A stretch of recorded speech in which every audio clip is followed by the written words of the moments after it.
Hello cable users, this tutorial shows you how to extract the Likes ID.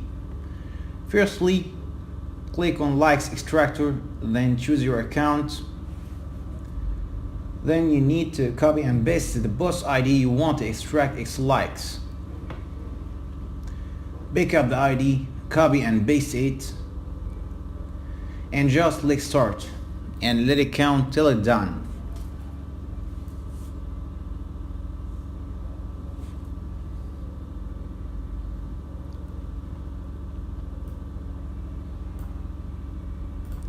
After it's done, just click OK and save it as text file.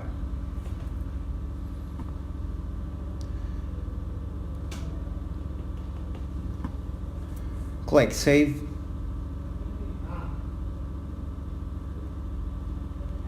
Write the name you want and save it. Let's try to pick up a random ID to know if it belongs to someone or not.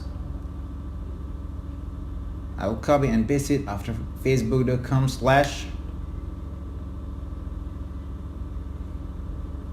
it. Okay, this ID belongs to someone who liked this post.